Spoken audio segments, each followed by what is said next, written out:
যুক্তরাষ্ট্র যদি কূটনৈতিক আলোচনায় পুনরায় শুরু করতে চায় তবে তাদের অবশ্যই ইরানের উপর নতুন হামলার পরিকল্পনা থেকে সরে আসতে হবে। বিবিসিকে দেয়া এক সাক্ষাৎকারে এসব কথা বলেন ইরানের উপপররাষ্ট্রমন্ত্রী মাজিদ তাখন বানার্চি। তিনি বিবিসিকে আরও বলেন, ট্রাম্প প্রশাসন মধ্যস্থতাকারীদের মাধ্যমে জানিয়েছে যে তারা আলোচনায় ফিরতে চায়, কিন্তু আলোচনা চলাকালে নতুন করে হামলার মতো খুবই গুরুত্বপূর্ণ প্রশ্নে যুক্তরাষ্ট্র এখনও তাদের অবস্থান স্পষ্ট করেনি। ইরানে ইসরায়েলের সামরিক অভিযান শুরু হয়েছিল গত ১৩ জুন। ওমানের রাজধানী মাস্কোরে তার ২ দিন পরেই যুক্তরাষ্ট্র এবং ইরানের মধ্যে ৬ষ্ঠ দফার আলোচনা বসার কথা ছিল।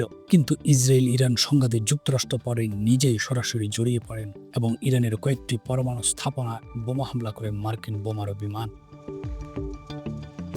শুধু তাই নয়, ইসরায়েল ইরানের পারমাণবিক ও সামরিক স্থাপনা হামলার পাশাপাশি দেশটির বেশ কয়েকটি সামরিক কমান্ডার ও বিজ্ঞানীকে হত্যা করেছে। তাদের অভিযোগ ছিল তেহরান পারমাণবিক অস্ত্র তৈরির ধারপ্রান্তে পৌঁছে গেছে। তবে যুক্তরাষ্ট্রের হামলায় ইরানের পারমাণু কর্মসূচি কতটা ক্ষতিগ্রস্ত হয়েছে তা এখনো পরিষ্কার নয়। প্রেসিডেন্ট ডোনাল্ড ট্রাম্প ইরানের পরমাণু স্থাপনা পুরোপুরি ধ্বংস হয়েছে বলে দাবি করলেও আন্তর্জাতিক আণবিক শক্তি সংস্থা বা আইএর প্রধান রাফায়েল গ্রোসি বলছেন, যুক্তরাষ্ট্রের হামলা মারাত্মক ক্ষতি হলো, পুরোপুরি ধ্বংস হয়নি।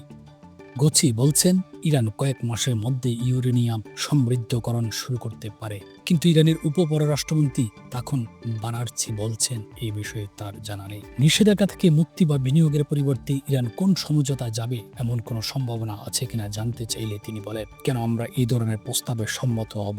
তিনি আবারও জোর দিয়ে বলেন, ইরানের পরমাণু কর্মসূচির লক্ষ্য শান্তিপূর্ণ কাজে ব্যবহার।